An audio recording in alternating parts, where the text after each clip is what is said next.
Hello, everybody, and make sure you're on the channel because this is it. The last episode of the last Newsdesk on the left as a formal, everyday occurrence. I am your host, Mac Paladin, and this is our season 2 finale. And unfortunately, it's a somewhat bittersweet finale because it is the last episode of the regular series. Um, I don't have as much to say about it as I thought I did. Adam? Well, we gave it as hard and as long of a run as we possibly could, but it's basically to the point where we've run into the fork in the road. I've decided that I'm more of an entertainer than a political pundit. To be honest with you. Mm-hmm. I think it's also everyone here is tired. Like there's definitely been a sense of not sadness or depression in the run up to the end here, but relief. Yeah, Like, we've just we're just exhausted, and we need to change things up because talking about politics for like it's an not hour, just the it's 45 not minutes to just an hour. Yeah, it's not just the talking of politics. It's talking about 2021's yeah, politics because yeah. okay, like how do I say this? If we were still in the Trump era, we'd probably just be persevering just because the daily 5 alarm tire fire that was happening. Just everything he did, the day Tires would be Mm-hmm. would tires be in a dumpster filled with yeah sewage on fire. you know would just be sustenance enough, but there's just not that energy. Like No, once again, it's why a lot of political TV ratings are in decline. yeah. It's like It's also frankly that we're exhausted from talking about it, and other people just don't want to talk, just don't want to hear about it. Right.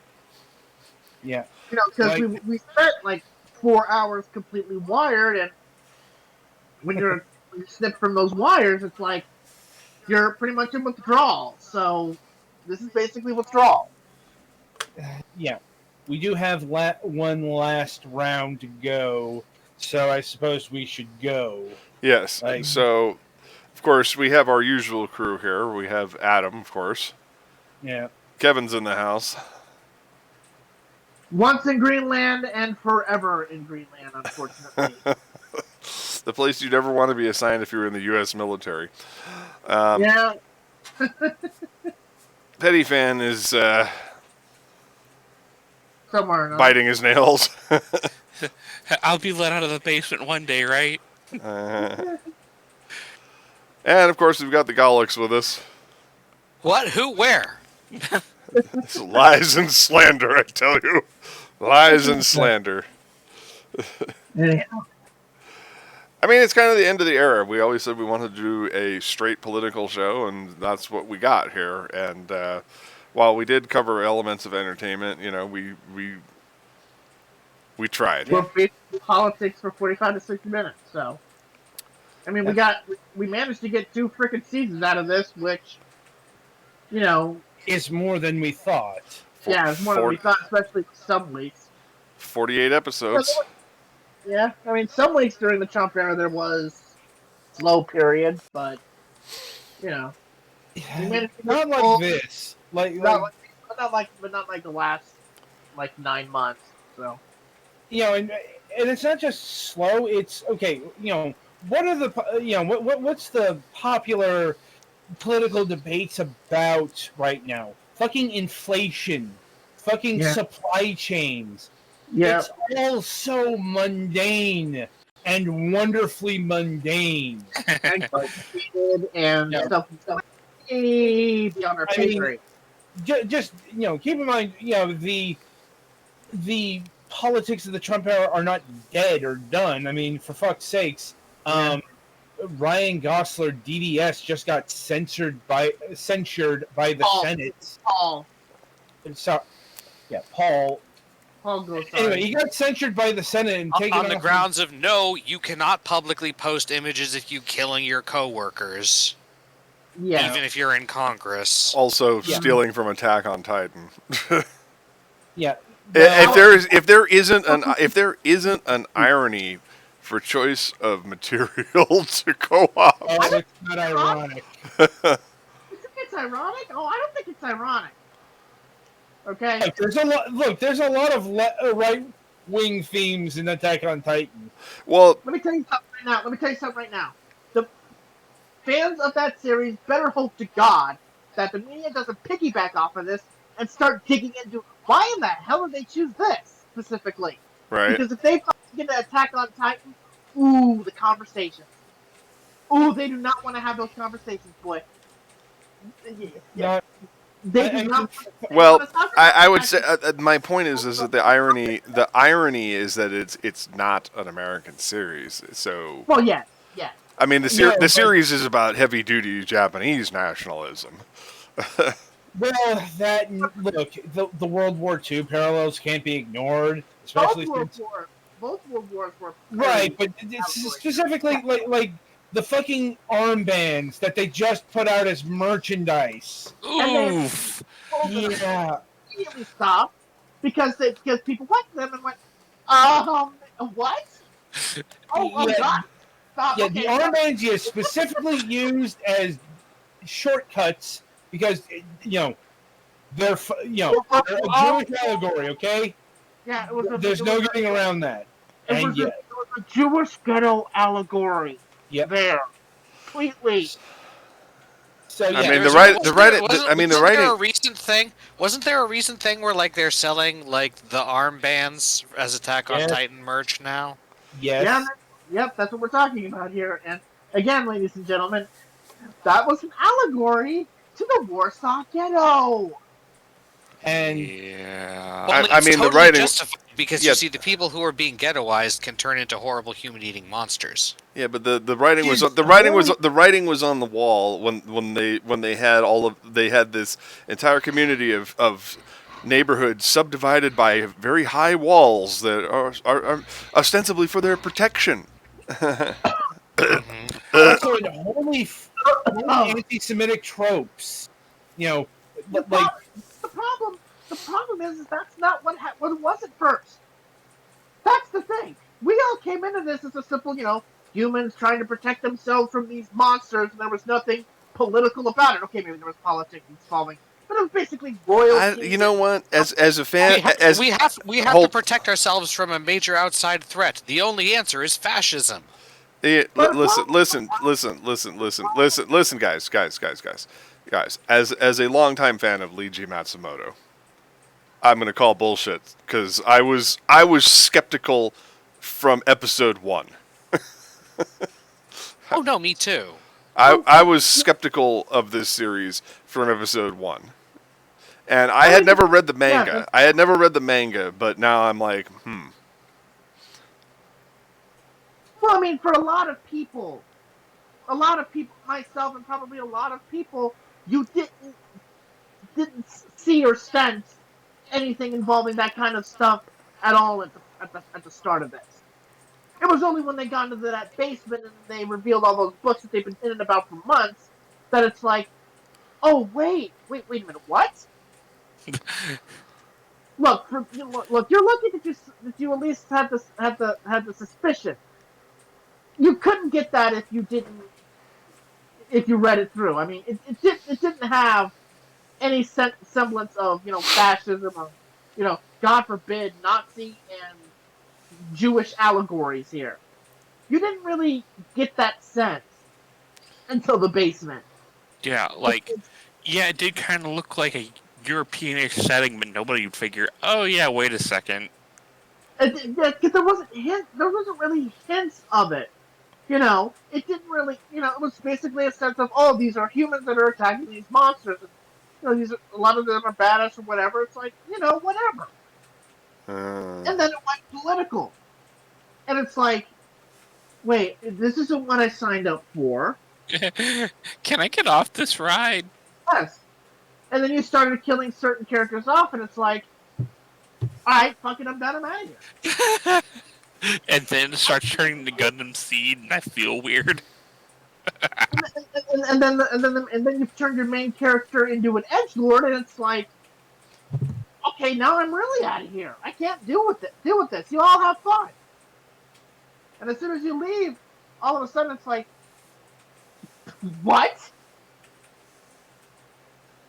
So, but yeah, it's like, if anybody thinks that there's any coincidence at all that this is the series that Gosar's staff or Gosar himself chose, Yeah. trust me, it's not. I don't know. I just knew 3 episodes in that this was some kind of weird allegory for eugenics. Mm-hmm. They dropped the hints. They dropped the hints from the very first episode, and that's why I don't think I made it. I don't think I made it past episode 6, to be honest with you. Well, for someone who's seen things that have allegories up the wazoo, it's easy to spot. For a lot of us, it's very much upon reflection kind of thing. Yeah. Mm-hmm. Because like going in, it's like, okay, these characters have European names. That's weird, but you didn't expect boom Warsaw Ghetto allegory. Like boom, like right, like clear, like not even hiding, just like you're like literally like a look of being in the Warsaw Ghetto. It's like, wait, what? And these Titans are actually very kind of anti-Semitic allegories here. It's like, wait, what? I thought these were monsters. I didn't think that these were freaking. I think you are now experiencing what the average citizen in Germany felt in the build-up to World War II. In the build-up, is it the build-up to World War II or after the Nazis lost? I mean, a little of both, to be honest with you. I mean, it's bad, but it can't. It's bad, but it can't be that bad, right? I mean, the trains are running on time or something. Oh God. I don't know. I don't think it's that. I don't think it's that kind of thing. It's more like, you didn't see it. I mean, someone like me who hasn't been exposed to other types of media that have allegories of this nature. Uh-huh. It's like you didn't see it. It wasn't really there in front of you. Yeah, there was maybe some political intrigue, but it wasn't freaking Nazis. I'm a little older than you, and like I said, I've been exposed to heavy nationalistic Japanese animation before. Well, there you go. Matsumoto rising the spirit of Nippon to save the human race. I mean, it just. I've been down this road before. The Great Battleship Yamato. I've been down this road before. It was a little more. It was a little more subversive back then because the production company kept Matsumoto in check. But. And to be frank, if we could really think about it, perhaps maybe that was the case here at the front. Somehow he turned this innocent Jason and the Argonauts pastiche into hooray for Japan. Japan's going to save the universe. Somehow he rose up from the sea, the actual World War II vessel, the Yamato. Right. I mean, it wasn't so much rose up from the sea as, oh, hey, the aliens conveniently de-oceaned that part of the ocean. Technicalities. My point is, it's the actual Yamato from World War II. Yes, right. Refitted with fucking jet engines and a pulse cannon. So but rocket engines, excuse me. I was being nice about it. I was being nice about it. I know, but I'm just saying it was never a how did we end up here situation when it was, pretty explicit from the get-go. Right. Unlike with this. I'm just saying I have experience with betrayal from my media. Well, you have experience and you go on. You go all the way. You get know the ins and outs of this here. Meanwhile, for those of us who aren't deep in that, this was basically a case of, well, this is a very interesting series here, and I mean, not how to badass stuff around. It's like, oh, and then wait a minute. not to say that What? American media doesn't have its own rosy-colored jingoistic nonsense too. You know, I mean, Oh, we do have the collected works of Donald Belisario to call from, you know, we can, or perhaps Tom Clancy. we got that 24. You know, I mean, it's the ultimate irony is that the right wing in our country never ever sees themselves as the clear and present danger. Right. They always cast themselves as the victims. The victims and Or the the heroes. Right. Or both. Yes. Both. Victimized heroes. Yes. Yes. Heroic Correct. victims. Yes. So you know, as a student of media, and I mean, you saw it, we didn't, and eventually we all saw it eventually because, once they got in that damn basement, okay? yeah, Everyone loved the basement. Are you on drugs? I can't help but feel a twinge every time I see my, friends in voice acting say I just got cast in, and I'm just like, that's cool. You sure you want to? You should, yeah. And it's Cool, like, cool, you should- cool, it's cool, cool. like- yeah, it's like, It's like Yeah. It's like Sungwon Cho taking the role of the homophobic character in High Guardian Spice. It's like ham-fisted much. yeah, well, I mean, yeah, High Guardian Spice's writing is a bit suspect. Yeah, little. Oh, I hear that. I mean, It's a bit sus. It's not as bad as the chuds say it is, but there are some lines there that I have to wonder were written by humans. Like the tuberculosis line alone was. I forced a bot to watch 1,000 hours of political commentary and anime. Well, it's like I've never kissed because that's how you get tuberculosis. Is an actual line said in that series. Holy fuck! I think I just had a brain aneurysm. Holy Like I fuck! said, What the fuck? I don't know. I honestly don't know. Okay. I wish I did, but I'm just saying that. Yeah. With the exception of some of the mistakes that were made in Steven Universe Future, Steven Universe is actually a pretty good case study in how to write a LGBT plus positive cartoon for kids. Like the thing about High Guardian Spice, it kind of didn't know where it wanted to go because it's kind of violent and it's kind of sweary. Like it's a kid show that didn't really want to be a kid show, or the other way around.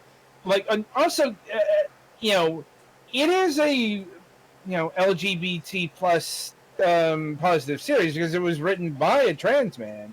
Right. Like, it's just it doesn't necessarily have great writing. Yeah. So The original Steven Universe was a case study in a generally well presented series.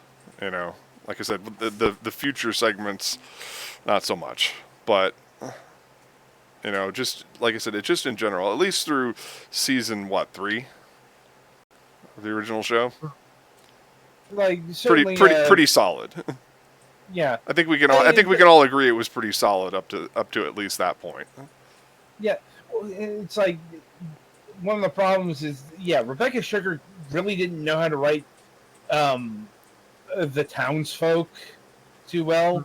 Yeah, like you could, and once they started getting more screen time, the problems of Steven Universe kind of showcase. Yeah. Also, the general darkening of the world kind of made Steven Universe look very naive in comparison. That episode after the 2016 election. Yeah, like Like, oh, you can talk to your hateful parent and everything will be all kumbaya. It's like, yeah, I'm like, some like I think The Simpsons said it best. Some people are just jerks. yeah. So true. Yeah, it's like, with the family, you can talk to your hateful people in your family and they'll respect you.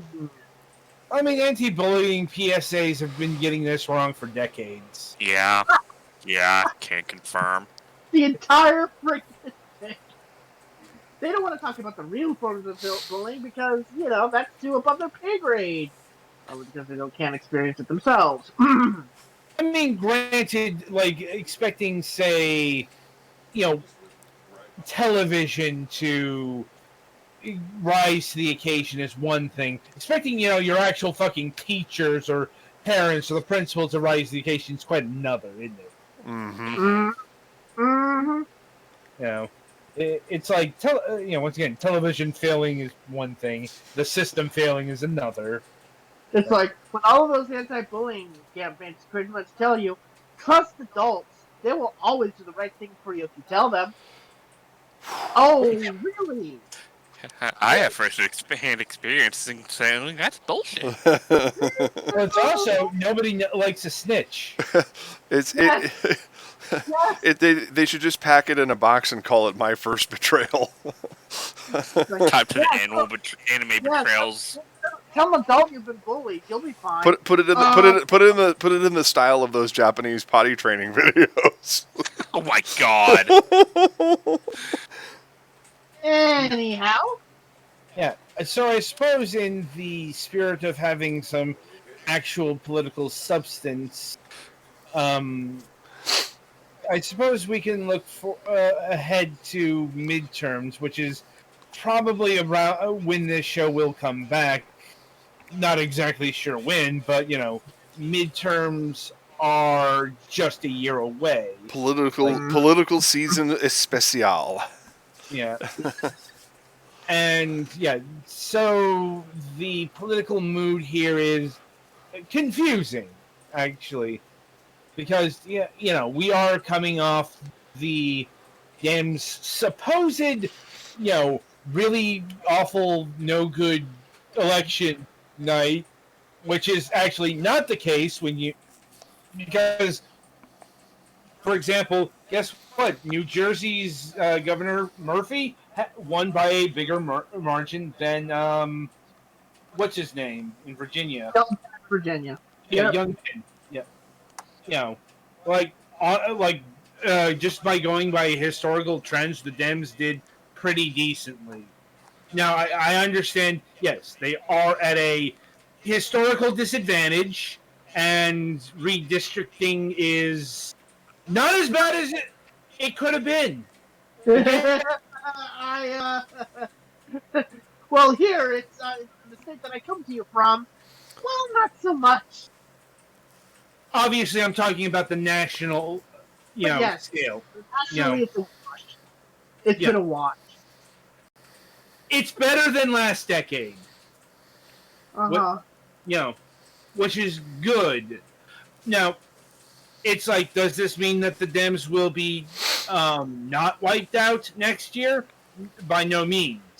Yeah. They still have a lot of work ahead of them. It's just, but this is a positive step. Yeah.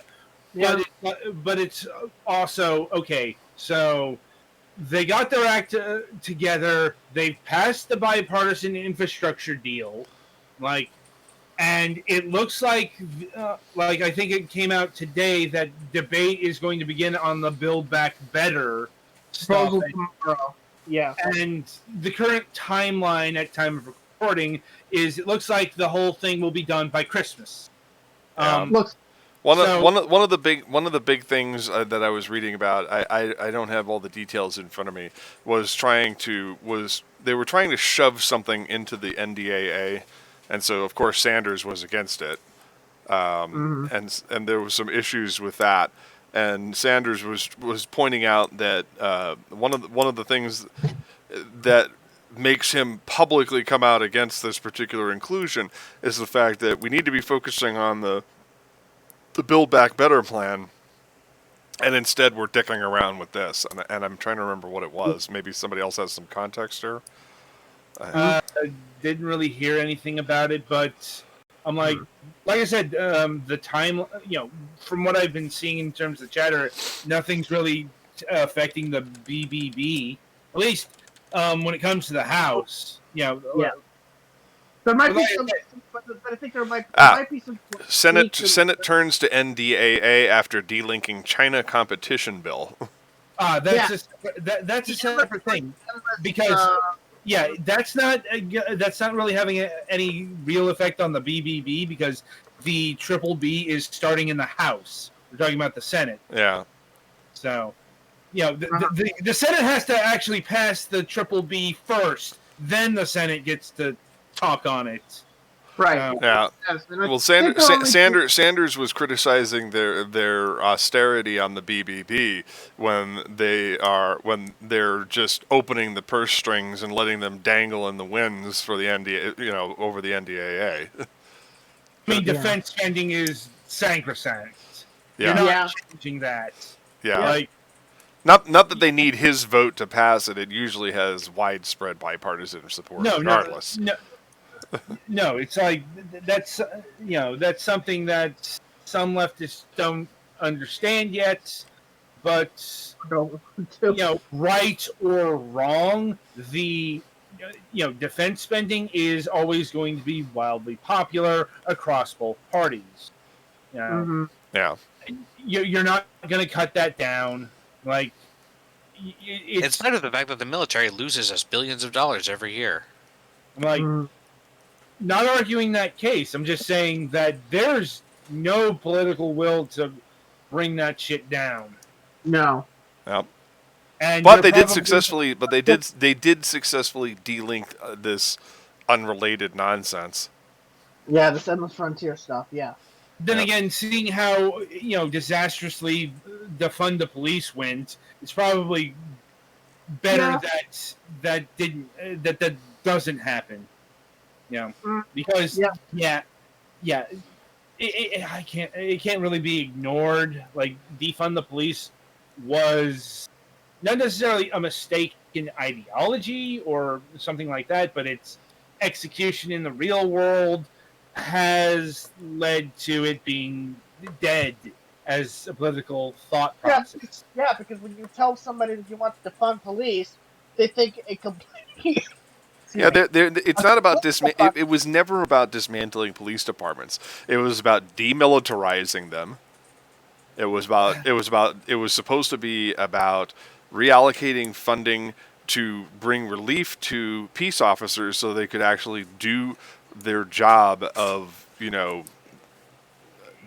basically being frontline defense in the trenches, if you will. Meanwhile, giving more money to social workers and caseworkers who would go and handle these more milquetoast domestic situations so they didn't turn into unnecessary gunplay, which seems to be the default for almost all of these situations.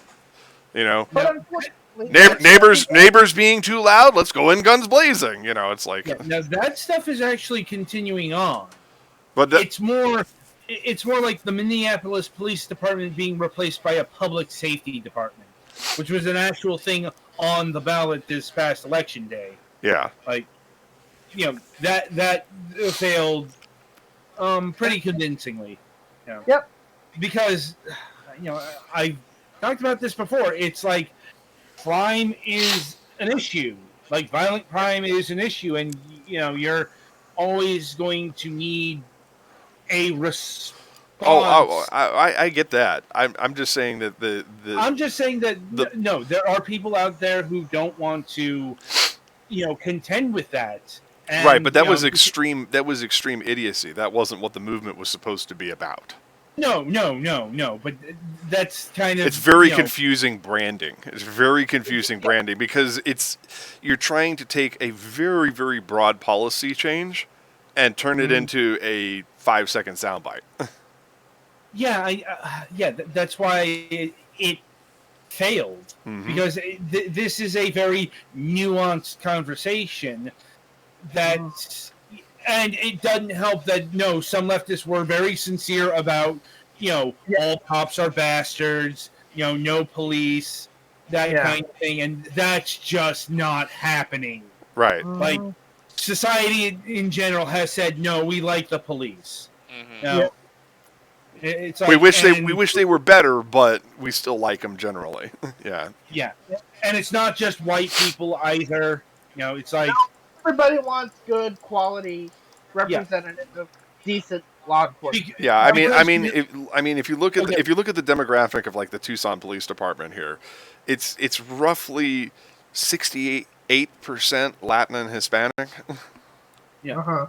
and it's also, if you don't have police, then you know what you get. You get the fucking mafia. You get the street gangs. You get shit like that. Yeah. Organized crime.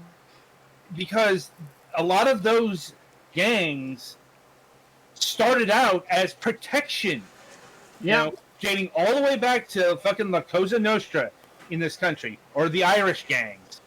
They were formed out of protection because police weren't interested in protecting those communities, because there was a time when Italians and the Irish were not considered to be white people. Like, I know it sounds weird today, but believe it or not, racism has changed over the years. Right. Yep. It just mutates every generation. Although white people don't want to hear it, that's the point. Yeah. And it's also, no, we don't need a Sister Soja moment, whatever the fuck that is. No. A what? Basically a moment to tell people of color and minorities to shut up, essentially. Yeah, no. Yeah, no. Stop trying to tell us that we need to look at our past. Stop telling us that we need to hate our past. We're Americans. We can be better. It's like, no, we don't need. No, look. Yeah. We're not going to tell black people to stop talking about the past. We're not going to Mark McGuire this shit, okay? Yeah. That being said, yeah, the messaging of the United States of America is inherently racist, always been racist, isn't all that sellable. And, I know the actual history is, yes, that, like, racism has been a central part of this country since the founding. But, here's the thing. A lot of immigrant communities don't want to hear that. And even the so-called founding fathers were very heavily divided on this issue. I mean, John Adams and even Thomas Jefferson were abolitionists and were trying very hard to get, which is ironic, considering the fact that at least Thomas Jefferson had slaves up until he died. But I think we had a longer conversation about that, where one of the reasons that he couldn't just summarily free his slaves was because he was a Virginian, and under Virginia law, his slaves could have been recaptured to pay for his debts. And we know for a fact that in the Declaration of Independence first draft, there was to talk about slavery being one of the crimes. And then he pulled that out because, they had to. They couldn't. They had to get a unanimous vote to do anything in the Continental Congress. If they anything of substance anyway. And under the first 6 years of this country, we were under the Articles of Confederation, which was same shit, different stink. In order to get anything, all 13 of the original colonies had to be in unanimous consent in order to get anything done federally. It's why getting rid of statues of Thomas Jefferson is probably a step too far. Like, getting rid of Confederate soldiers, Confederate, Robert E. Lee. These are people that wanted to perpetuate the institution. These are people, and they were fucking traitors. And they were traitors, yes. Yeah, which like, you can't, even if you want to get away from the states' rights, slave, whatever, it's like they still committed treason against the nation, and we should not be. We don't fucking celebrate Benedict Arnold now, do we? No, we do not. No, So- in fact, calling someone a Benedict Arnold is still a reference to being treacherous. Yeah. Yeah. You know, calling somebody a Yeah. turncoat or a Benedict Arnold is still a reference to being a traitor. You know. Yes, Dr. J once called Ice Cube a Benedict Arnold in a diss. So yes. Yeah. So. But it's like, yeah, Thomas Jefferson, yeah, very complicated legacy here. It's like, you know, He tried. it's like, He tried yeah, very hard, even up through his presidency, to try and do end runs. He even passed executive orders trying to abolish the practice by proxy. I mean, it's a complicated legacy, like you said. You know, I'm not saying that I hero worship the guy. I'm saying that he had a lot of good ideas and a lot of things that didn't work. yeah, it's Yeah. also, yes, you know, Sally Heming has been an issue since his time. For fuck's sake, it came up in the election of 1800. Like, Yeah.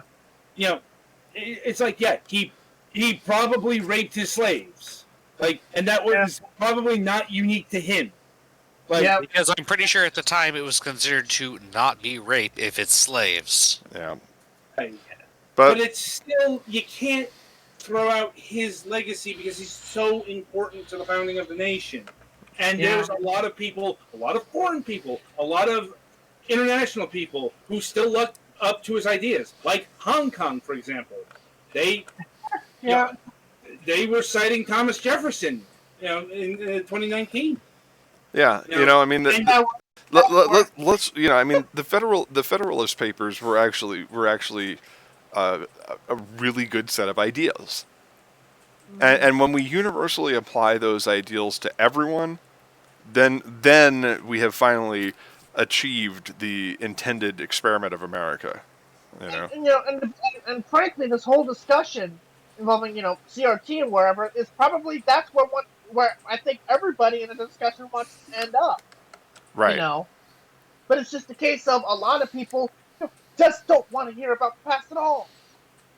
They don't want to hear it. They want American history to be just a nice little bedtime story that ends happily ever after. It's also like That's not the case. you could tell that was an election tactic because how much have you heard about CRT since the election? Well, Just not much. the question. Yeah, it's kind of right, hadn't it? It's like- an issue that can be taken care of in a day. Yeah. Well, it's no longer relevant. At least until the fucking midterms heat up. Right. And then it's probably going to be It's like here's a hot tip for Democrats: don't take the fucking bait. right. That's what happened with McAuliffe. This is it's like, dear Democratic Party, this is your Baba Yaga. yeah. Okay, this is your boogeyman. Okay. Well, don't say you shouldn't. You know, parents shouldn't be involved in the teaching of their kids. Yeah. Yes. Don't just Use Terry McAuliffe as an example of what not to do. right. Yeah. Don't tell parents they shouldn't be involved with their kids' education, especially when those parents have been dealing with virtual learning for the past year. Well, you know, I mean, it's a case study in politicians being tone deaf to real people's concerns. This is And they should know better. That's the thing. you know, this is the richest man in the world telling a quote unquote nice old man to shut up. You know, and I'm referencing that tweet that Elon Musk made where he told Bernie Sanders basically to shut up. Yeah, like Elon has room to talk. Right. Exactly. Yeah. You know, it's like, Why does Bernie? It's not shut up, it's, oh, I forgot you were still alive. Yeah, I mean, you've already pretty much bought up NASA. I mean, come on. You don't need to be dissing Bernie. You're fine. but the handouts for Bezos, the $10 billion that his Blue Horizon company or whatever was supposed to get, got the kibosh. Aw, poor No boy. no handouts. Jaffe. No handouts for Jaffe boy. I mean, in fairness, SpaceX has actually, you know, made progress on the rockets and stuff. Bezos had. You bought NASA. What are you talking about? I'm talking about that SpaceX has actually had successful launches. I mean, yeah. I mean, I don't, On- I don't have a personal objection necessarily to private industry moving into space. I feel like it was inevitable. I mean, The- the public lost interest in space in the early '70s, I think. yeah. Like, Yeah, I don't know if it was early 70s, probably late 70s. And what? no, because we had more moon landings scheduled, and we stopped because Americans stopped caring about the moon. Well, yeah, because the Russians were no longer going for it. They conceded the moon basically to us. I Uh-huh. mean, well, last Apollo was what, 73? Yeah. It wasn't So- it wasn't until the Soviet Union became the Russian Federation that all of a sudden their interest in the moon became more prescient. Because now they're them and the Russian Federation and China, in spite of their own internal problems and economic woes, are kind of leading the charge. So Well, where's that jingoistic bloody shirt waving when you need him? Yeah. it's also so. Who here knows about the line Russia just crossed that is really concerning? Involving. So I'm thinking, yeah. but go ahead and say it. Well, so the Russians detonated a satellite, if I'm remembering correctly, the other. Oh yeah, near the ISS. Yeah, the ISS was put to peril because, okay, Yeah, they You know- shot up. They shot up a dead satellite, and the debris from that dead satellite threatened the ISS. it's not just the ISS. Doing this kind of thing threatens the entire Yeah. space of the Earth. Yeah, the space garbage raining down on the planet, especially a lot of stuff which is nuclear powered. The issue isn't even the garbage raining down on the planet. Most of the garbage raining down on the planet will just burn up. The real problem is the garbage scattering out and spreading Well, they out had and to do going it. going at orbital velocity through other satellites. You do remember Mirror, right? The Mirror space station. They had to do a controlled descent to basically prevent it from landing in a populated area and having the equivalency of a 30-kiloton atomic bomb. Yeah, they had to crash. They had to gently crash that in the ocean to make sure it didn't, kill the entire eastern seaboard Yeah. of the United States. Because I'm not talking about whole things. I'm talking about if you blow something up. no, I get that, but that's what I'm saying is that uncontrolled detonations like that can have serious repercussions because sufficiently dense objects, regardless of size, can have a negative impact on the environment. Mm-hmm.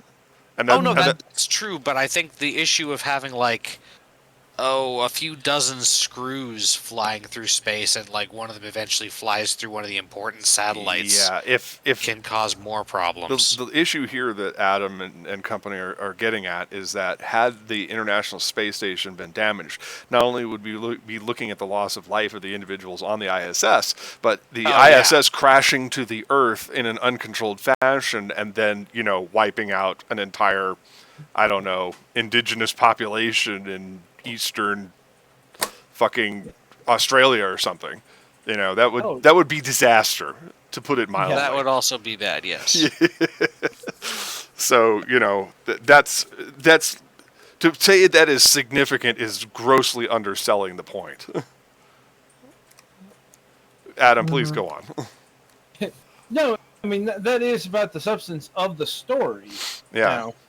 And and if you get enough material around the Earth that is small and going at a very fast speed, then that you're not going to be able to put up anything. No satellites, no telescopes, no. It's like firing. GPS. It's like firing sonic weapons or something like that. It's when they blow up those little plastic bricks or whatever with ultrasonic weapons.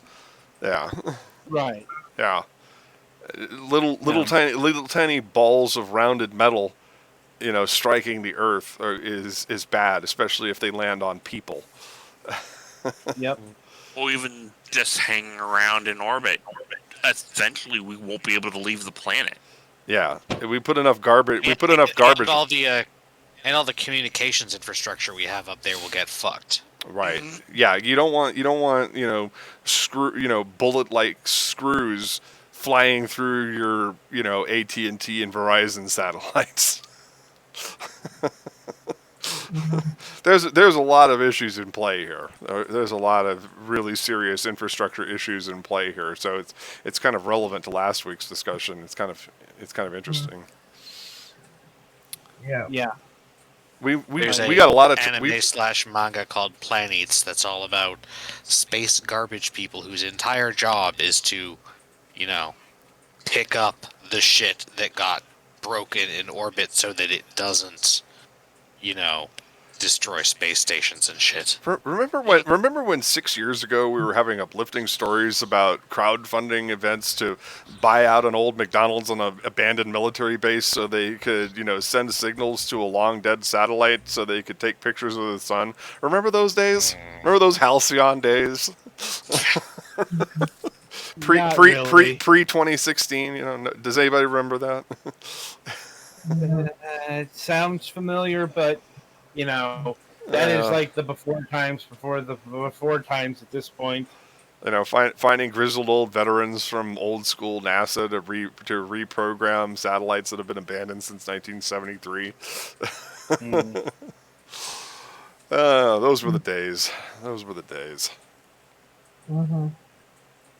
Yeah, but I suppose in more earthbound problems. Yes. It's like like inflation is not just an American problem. It's going on, all across the world because a global pandemic has been raging for the past year and a half. Yeah, and of course using gas prices as a political football is oh my fucking is something God. that chafes me to no end because I'm like, yes, gas in Tucson is at $3.60 a gallon. For shame. Oh, it must be Biden's fault. No, it's a global supply issue. Yeah, my fucking dad was going on this about a few days ago, and we corrected him. Hold on, I'm sorry. We seem to have some overlap. Kevin's trying to say something. What? Okay, sorry. No, it's not your fault. He was talking and I couldn't understand what you were saying. It's like oh, if we just open up our entire domestic production, we could be able to fix that in a jiffy. It's like, no, because if you take out the global production, you're gonna have a big old hole, and guess what? We can't fill it up ourselves. I mean, during the Obama years, we did fill the production gap with shale oil fracking, and we all know how that turns out. Yeah. Beautiful. Sure, we get lower gas prices to the tune of $1.37 a gallon, but you also get faucets catching on fire in western Pennsylvania. Yes. So I mean, there's a balance to be struck here, and the simple fact of the matter is that the other oil-producing nations said, we were actually selling oil at negative dollar values per barrel, just to keep the supply chain going, and we're not going to do that for now. Yeah. Well, They gotta recoup those losses from a year of people basically not driving anywhere. Yeah, but we'll fill up the market with our own stuff. That'll fix things. It's like, no. That'll actually make things far worse. Right, or blaming it on shutting down Keystone XL, and it's like, come on, really? That was a Canadian project. It's like really? Canada, And that oil that was coming from the tar sands was not for American consumption anyway. It was so we could refine and ship it elsewhere. Well, some of it would have been for American consumption. The problem is that once it's in the international market, no one actually keeps track of where it goes. Right. Right. I mean, some of it would have come our way, but the majority of it was going to be exported. And all we need to do is build a really huge pipe that definitely won't ever leak like every other pipe has ever built. Except what they built of it was already leaking. Right. I was being sarcastic. Directly into the aquifers of not only tribal lands but also the central basin of the United States. And that's the other thing too. Yep. Let's open up all of our oil and gas lands because it doesn't matter. It doesn't matter if it's on sacred native ground. Fuck those indigenous people. It's ours. Oh my! Oh my! Yeah, that's. Look, that's what they think. I know. It's just I know it's rough and it's harsh, but hey, Yep. that's what it is when you tell people that you want to open up all of them, man, no matter where they are. If it has oil in it, drill it up. It doesn't matter where it is. Except in a lot of those places, it's sacred indigenous land. You want to go ahead and tell those indigenous populations that they don't matter, which we've kind of done for the last couple of centuries? Go right ahead. You know, the United States not honoring its treaties with indigenous peoples is a total non-issue. I mean, just ask the Bureau of Indian Affairs. Or just ask any of the indigenous nations that we portray. Yeah, exactly. Any of them, the Sioux, the Navajo, all of them. I was being sarcastic because, to be honest with you, under Trump they closed most of the offices of the Bureau of Indian Affairs. Of course they did. Yeah. They of course they rather open up those oil lands anyway. Who needs them? It's like I can't build casinos on their land, so therefore they shouldn't have casinos either. Uh-huh.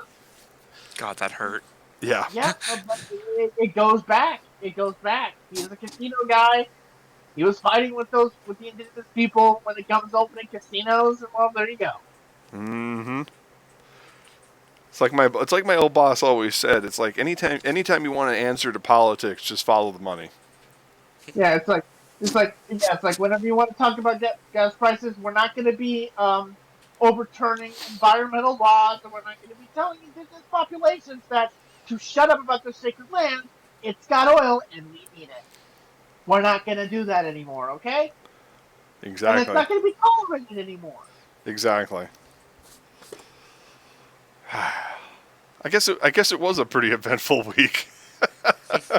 It's an eventful time in the places you can find it, but it's it's not worth doing an hour on it. Well, I mean, speaking of ongoing stories, Activision Blizzard. Ah, yes. Yes. So. Oh. And then I have something. And then I have something about Facebook. But go on. Yeah. Well. So where should we start? Well, I mean, I think it was the Wall Street Journal. Like, yeah. You know, what was it, yesterday? Yeah, because it turns out that the CEO of the company actually knew what was going on and was a big part of it. Oops. Yeah. Although he comes out and goes, it doesn't respect us at all. Trust me, I'm very serious about this. Usually when somebody like that says that, it's that they're full of shit. Usually when somebody like... Well, it's like, it's not just, publishing allegations that he knew. It's that, he has some very specific allegations here. Uh-huh. Like that, what was $2 million arbitration suit? Uh-huh. Just like, and apparently he left like a voicemail threatening to kill someone. 2007. Yeah, like if you tell somebody, I'll kill you. Soprano shit. So that's like Uber drivers walking around saying, "And don't give me a bad rating because I know where I dropped you off." Yeah, it's just him being the CEO and not one of the rank and file, or even. Well, I mean, it totally destroys any notion that I was above all that. I didn't know and I should have been better. But it turns out you're part of the problem. Yeah. Shocking. But it really doesn't matter because apparently there's no real proof. So obviously, can't be touched by it. Well, you know what they say: dead witnesses can't testify, right? Yeah, there's no evidence to back any of this up. So it's like, hey, This is and omerta, right? This is omerta. Or as the Albanians put it, this is besa. And it's pretty much it's can't touch me. I think it's kind of snowballing into a with your shield or on your shield situation because like the head of PlayStation has come out against Activision today, for example. Get worse.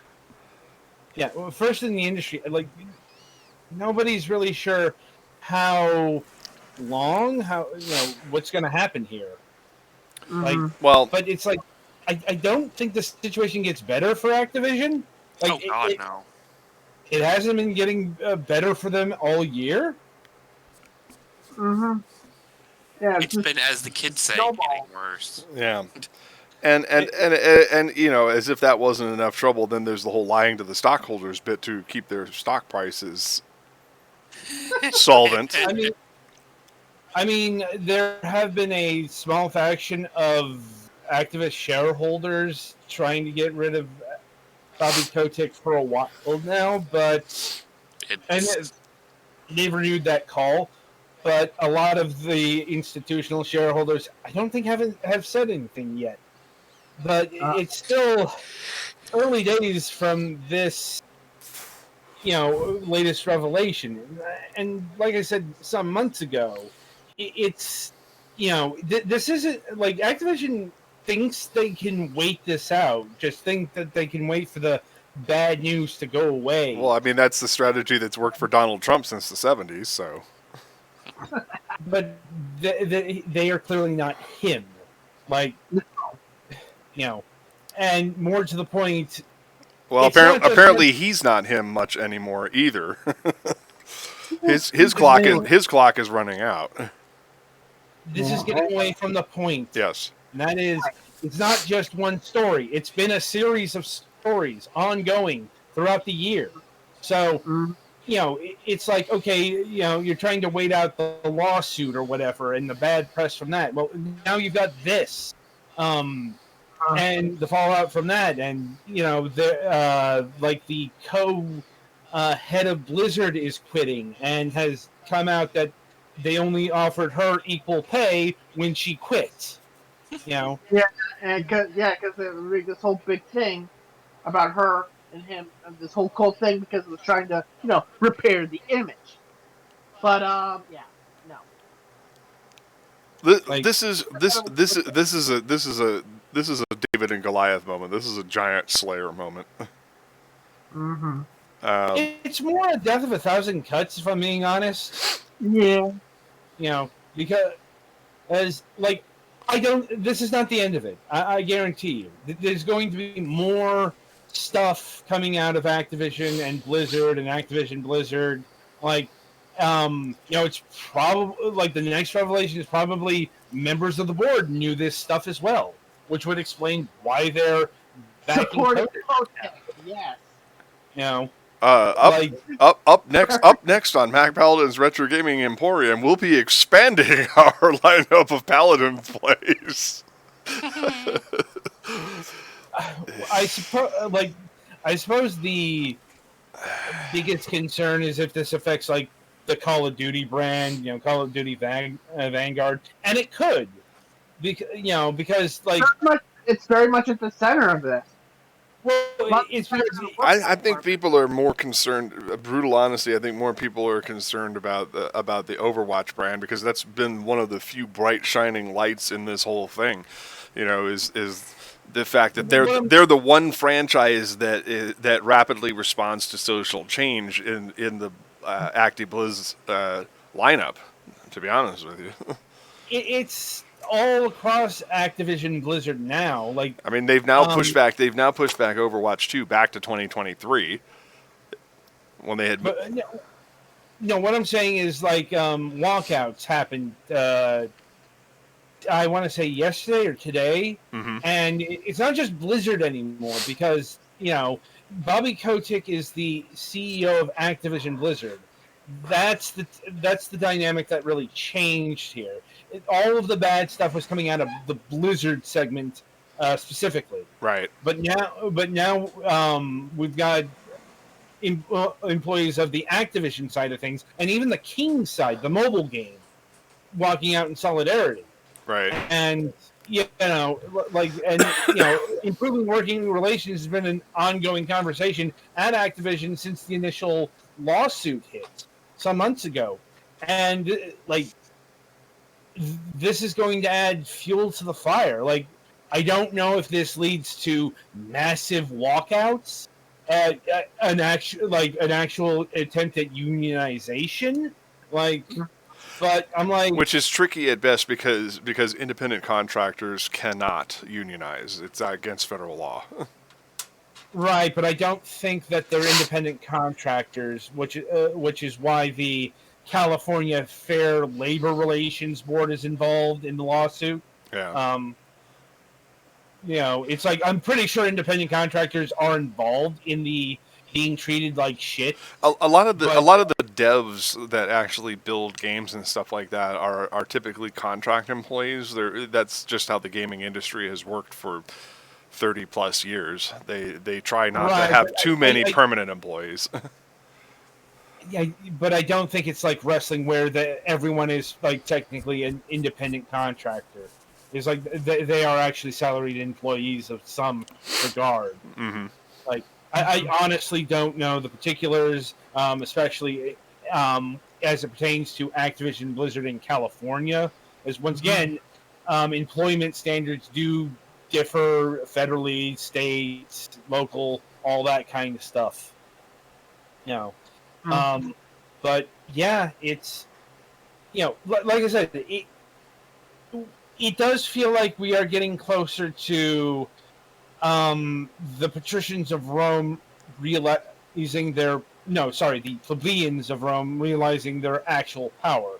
And that is, they might just walk away. It's one of the oldest labor tricks in the book, maybe the oldest. It's like, well, and that's what's going on nationwide and around the world. Honestly, anywhere that there is a hint of unfettered capitalism, labor is getting together and walking out. Yeah. From Who would have thought treating people like shit for barely any pay will keep them steady? It's not that though. I'll tell you what it's that. What it is? It's because the fucking pandemic hit. I'm like, this kind of upheaval always fucking happens after a huge fucking disease. Like, just ask Europe after the Black Plague. That was actually really good for labor because, it turns out a whole bunch of people died. And, you're having some labor shortages. You're gonna have to actually pay people more to do those jobs now. Yes, but the labor shortage is actually somewhat a mythical beast because of the fact that even though a lot of people died, I'm talking about the Black Death in. But I'm talking about now. This is not comparable to the Black Death because what the capitalists are doing is they are putting out bullshit job offerings at higher pay and then telling people they gotta wait 2 years to kind of ease their way into those positions as a bait and switch. This is about McDonald's. I'm not disputing that, but what I'm getting at is we're coming out of a deadly infectious disease that hit worldwide, and people are realizing, the shit that they had to put up with up until this point, and they're not putting up with it anymore. Right, but that didn't negate. You said that like it was a counterpoint to what I lost track of who was saying what here. The point is that people need to get in order to get their heads out of their ass, they have to have a major upheaval. This is what happens. This is when Admiral Yamamoto said that they have awakened a sleeping giant and filled it with a terrible resolve. That statement is applicable to this scenario. People finally woke up out of their fog and out of their daze and realized that what they were clinging to was of no value at all. Mm-hmm. And the pandemic, with the relief funds and being able to be on unemployment and get some clarity allowed the labor force of America and around the world in general to realize they were getting fucked. Mm-hmm. Okay? And as a person who has spent 25 years in essentially, what we call slave wages, being a wage slave, I can honestly say that that's exactly what it was. People were in a fog. They were told by the elites that this is as good as it gets. You should just be happy for the crumbs we throw you. And we were all like, oh yes, okay, it's fine. I don't want to rock the boat. And then the pandemic hits, and everybody gets a little taste of freedom and says, I don't have to put up with this bullshit. But it's 50-50. You see, the labor shortage is 50-50. It's people realizing they were getting fucked, but it's also these capitalists trying to reassert control by bemoaning through their crocodile tears, oh, we just can't find people to work. It's like, no, you can't find people to work for shit. You can't. It's a dual-edged sword here, my friend. You're trying to tell people. If you look at the principles of capitalism, when labor is scarcer, it's supposed to become worth more, and the companies are supposed to increase, and the people who are hiring are supposed to increase what they're paying for it. But it has been so long since there was any actual pressure for that. Right. That we're talking all of the capitalists, the people who own the capital and company, have basically forgotten that that's a serious thing that can have to happen. Yeah, we're talking early Jimmy Hoffa days. When he was out rabble rousing. Before the Teamsters were a force to be reckoned with. When he was out rabble rousing, this is the scenario we are facing right now. The 1920s, the 1930s, the early 40s, and so on and so forth, when the labor movement was really getting under full steam, and we're cycling back to that now because what is basically happening now is that these so-called capitalists are trying to ensnare people, trying to lure them back into their lair, into their little trap, into their Ponzi scheme, with false promises. They're basically trying to lure everybody back into their little trap, but what they're using for honey is basically shit. Yeah. They're trying to take a big steaming, runny shit pile. If you work for way less than you're worth now, maybe you'll get a raise in a couple of years if you don't forget, or if we're going to try to make sure you forget. Yeah, it's trying to put labor back in its place, but doing it with a smile, and that is a tired bullshit tactic, and it needs to end. And that's what we're starting to see now is that people are just they're just not falling for this honey trap anymore.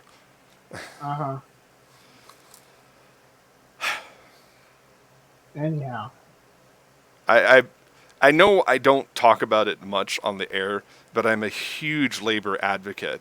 It's like I understand legitimate concerns of capital, but at the same time, I also am very much of the mindset that labor needs to get its fair share because without labor, there are no capitalists. mm-hmm. That's what this system actually boils down to, and that's how lopsidedly broken it has been. Everybody has basically been under the lash for decades. Mm-hmm. And they were just like, oh, okay, I don't want to lose my job because they pushed us so far into the red zone, as far as poverty. As far as inhospitable living conditions, let alone inhospitable working conditions, that people were just, I don't know. I hate to use this expression because it's kind of dated, but it's very much like battered wife syndrome.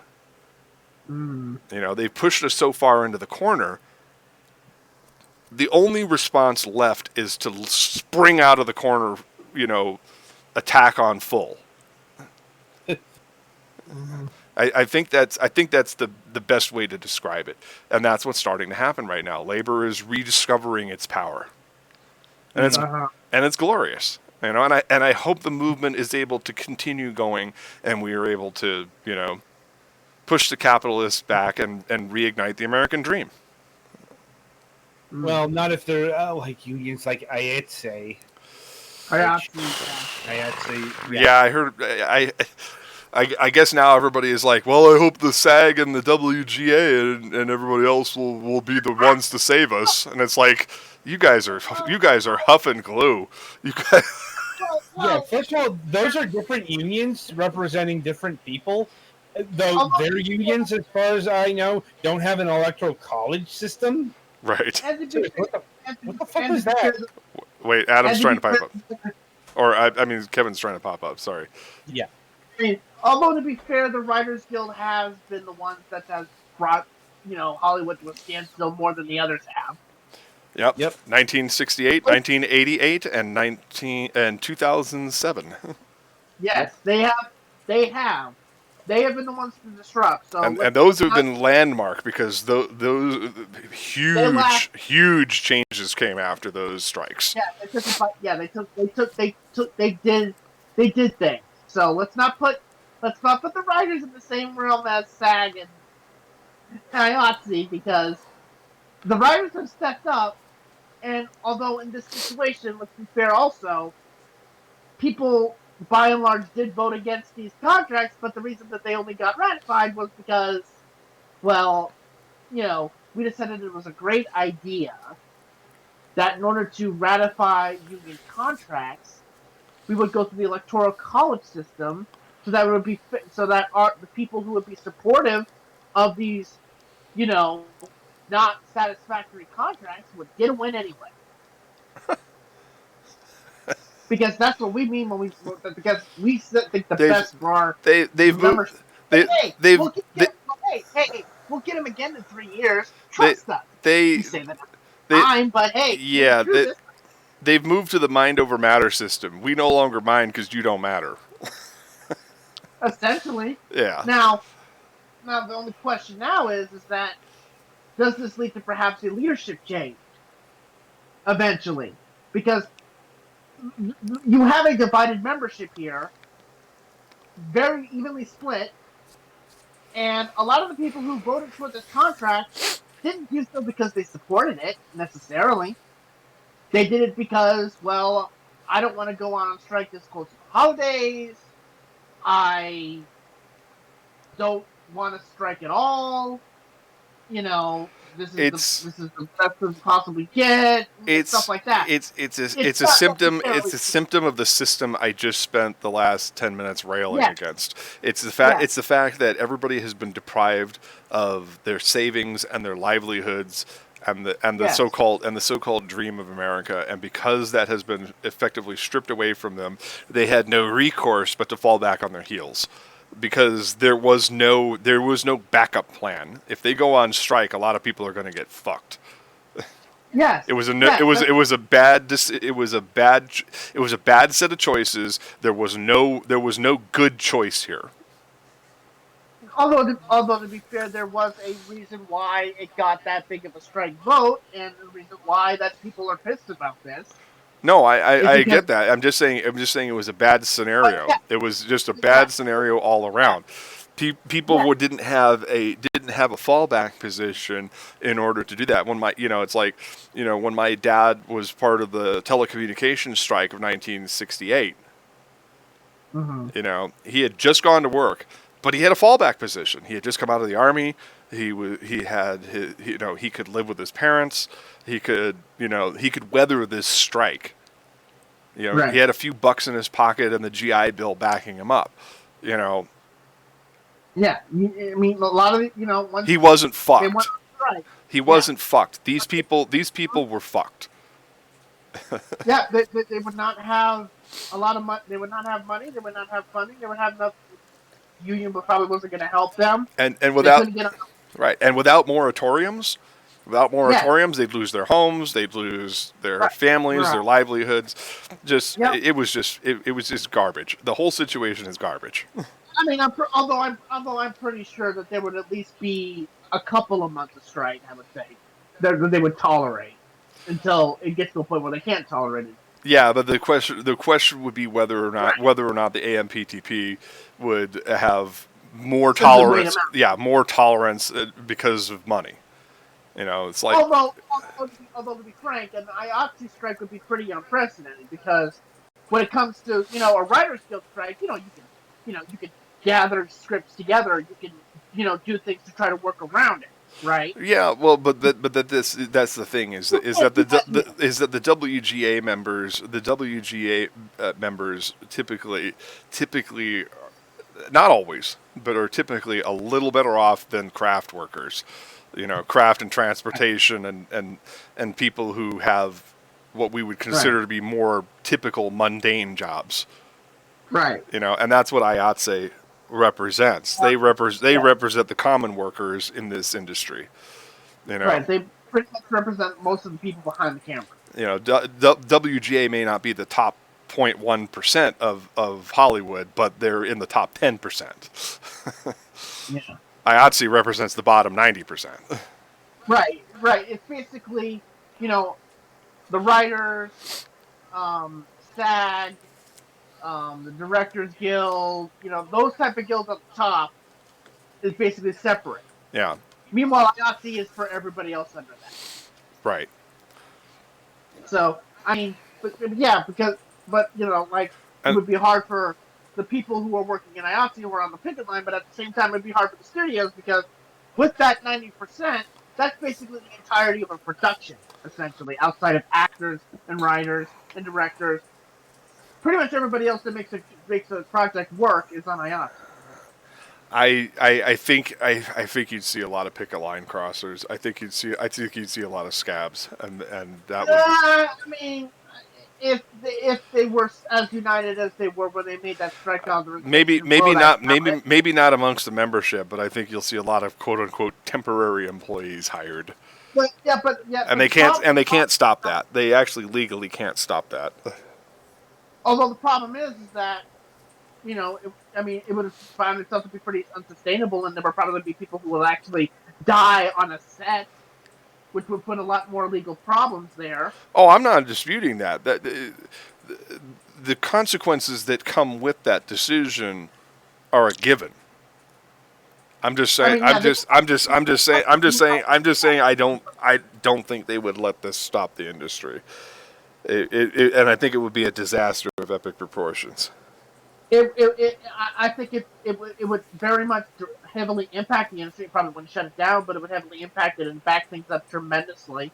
Yeah. Yeah.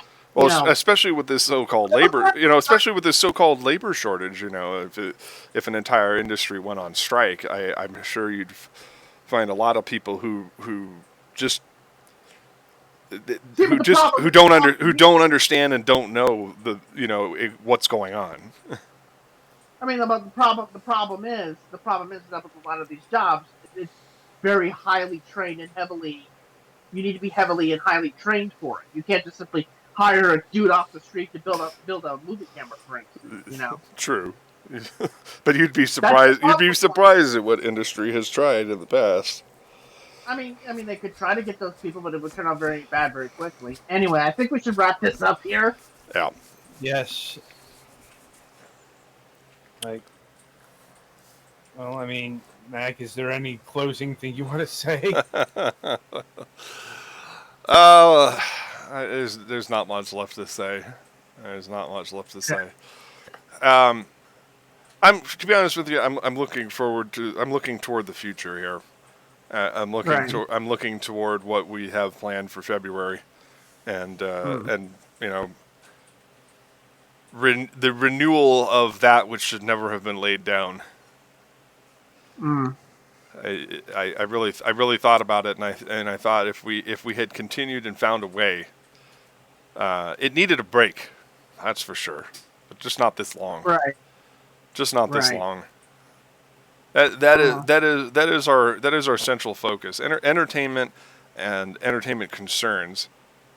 Right. And we can still talk about things like this strike and things related to Hollywood and film production and comics and all that, animation. entertainment. So Yeah, so it's not like that stuff's going to go away. right, It'll actually be more central to our discussion points, and I think that's our strongest area of expertise anyway. I mean, right, you've got the whole you've got the whole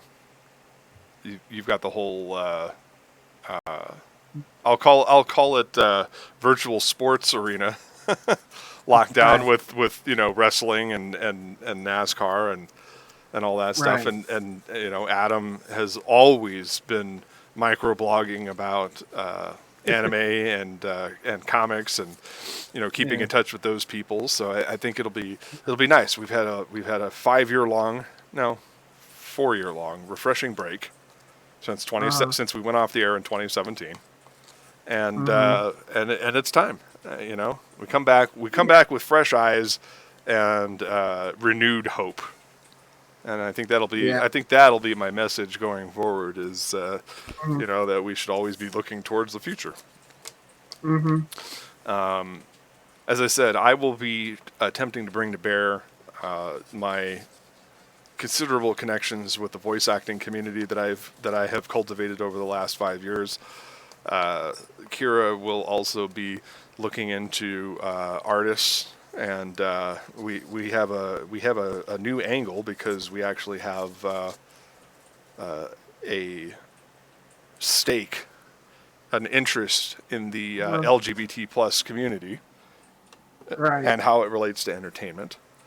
It's a Mhm. central focus of a lot of her broadcasting, and of course we have several feature films coming out that I'm hoping to have completed at least one of them completed by the end of the year. So by Mhm. February we'll actually be able to kind of take the temperature on that and see how we're doing.